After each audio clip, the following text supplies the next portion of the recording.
కుత్బుల్లాపూర్ తక్కువ ధరకే బంగారం ఇస్తామంటూ నకిలీ బంగారాన్ని ప్రజలకు విక్రయిస్తున్న ముగ్గురు సభ్యుల ముఠాను అరెస్ట్ చేసిన బాలానగర్ ఎస్ఓటీ పోలీసులు. జీడిమెట్ల పోలీసులు కామేశ్వరరావు, పుల్లారావు, సాంబశివరావులను అదుపులోకి తీసుకుని వారి వద్ద నుండి ఒక్కో నాణం 20 గ్రాములు గల 100 నకిలీ బంగారు నాణేలు, 28.5 లక్షలు, ఒక కారు స్వాధీనపరుచుకున్నారు. ఆంధ్రప్రదేశ్ రాష్ట్రం విజయవాడలో నకిలీ బంగారు నాణేలు తయారు చేపించి పలు ప్రాంతాల్లో విక్రయిస్తున్నారని తెలిపిన పోలీసులు వీరిపై పలు పోలీస్ స్టేషన్ల పరిధిలో కేసులు ఉన్నట్లు తెలిపారు.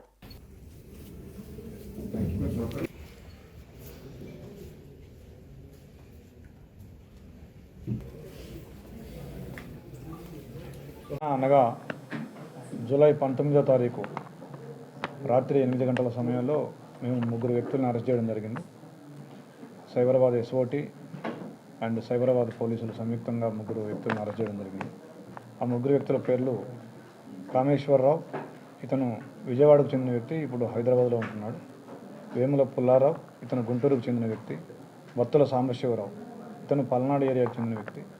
వీళ్ళు ముగ్గురు ఏం చేస్తున్నారంటే వీళ్ళు ఫేక్ గోల్డ్ కాయిన్స్ ఒక 100 కాయిన్స్ దగ్గర పెట్టుకున్నారు. Each gold coin 20 grams wait ఉంటుందని చెప్పేసి కస్టమర్స్ని ఆకర్షించి మేము తులానికి 10,000 రూపాయలు తక్కువగా ఇస్తాం మీకు, మాకు కస్టమర్స్ నుంచి స్మగ్లింగ్ ద్వారా మేము తెచ్చుకున్నాము, మాకు తక్కువ రేట్ వచ్చింది, అందుకే మీకు తక్కువకి ఇస్తున్నాము అని చెప్పేసి వాళ్ళని ఆకర్షిస్తున్నారు.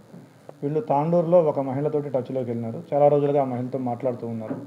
ఆవిడని విజయవాడ రమ్మంటారు, కానీ ఆవిడ వెళ్ళలేకపోద్ది.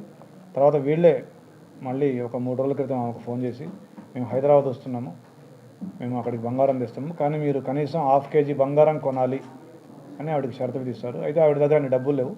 దాంతో ఆవిడ, వాళ్ళ ఫ్రెండ్, ఇంకొక లేడీ, తర్వాత ఇంకా వేరే వాళ్ళ ఫ్రెండ్ వాళ్ళ భర్త, ప్లస్ వీళ్ళు వస్తూ ఒక గోల్డ్ స్మిత్ను కూడా తీసుకొని వచ్చినారు. వచ్చి వీళ్ళందరూ కలిసి మా దగ్గరలో ఉన్న ఒక హోటల్లో కలిసి చెక్ చేసుకోగా అవి నకిలీ అని తెలిసింది. దాంతో మాకు కంప్లైంట్ రావడం జరిగింది. దాని మీద మేము ఆ ముగ్గురిని అదుపులో తీసుకొని విచారించగా వాళ్ళ దగ్గర ఈ 100 గోల్డ్ కాయిన్లు each weighing 20 grams plus 28 lakhs ఎవరైతే ఈ విక్టిమ్స్ ఉన్నారో ఈ ఇద్దరు మహిళలు, వాళ్ళకు సంబంధికులు, వాళ్ళు తెచ్చిన 28 lakh క్యాష్ ఈ అక్యూజ్ దగ్గర నుంచి మేము స్వాధీనం చేసుకోవడం జరిగింది.